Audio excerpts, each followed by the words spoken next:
You can't change the books and the movies and the architecture and the art and the fashion and the stuff that comes through screens in the world.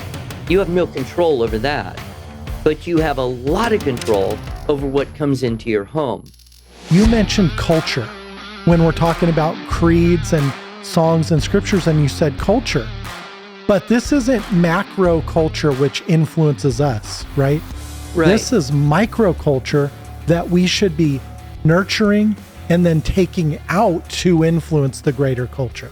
Yeah, I mean, you've just opened up a whole nother hour of talking that could happen here because culture, yes, culture has three, well, probably more than three, but three particular definitions. One would be the stuff that humans create that's in the world around us. So when you say culture, most people think of, okay, you know, the movies, the books, the music, the art, the architecture, the stuff on the walls, the stuff that comes through screens, that's all culture.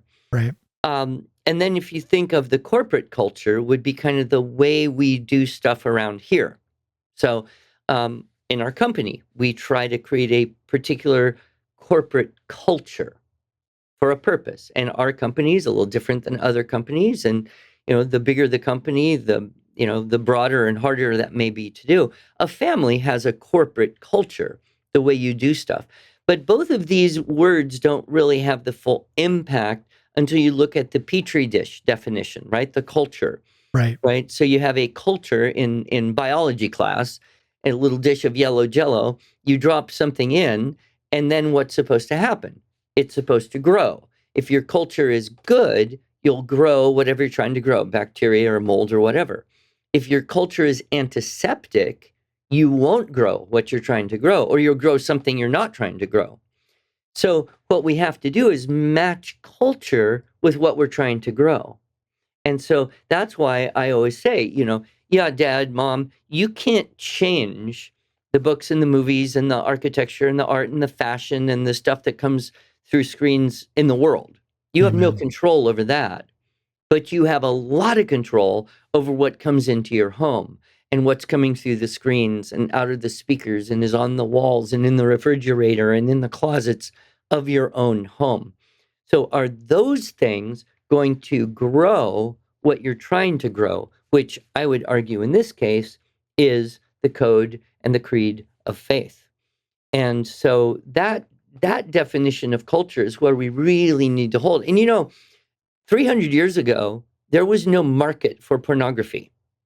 Right? Sure, it existed on the fringe, but it wasn't like 1 billion users of Pornhub, right? Why? Because most people valued the Judeo-Christian identity, that they believed that there's a God and he created us and there's moral laws. And if we strive to follow those laws and obey Christ and sacrifice for Christ and for others, then we would be benefited. And as a society, that's where everybody lived and thought.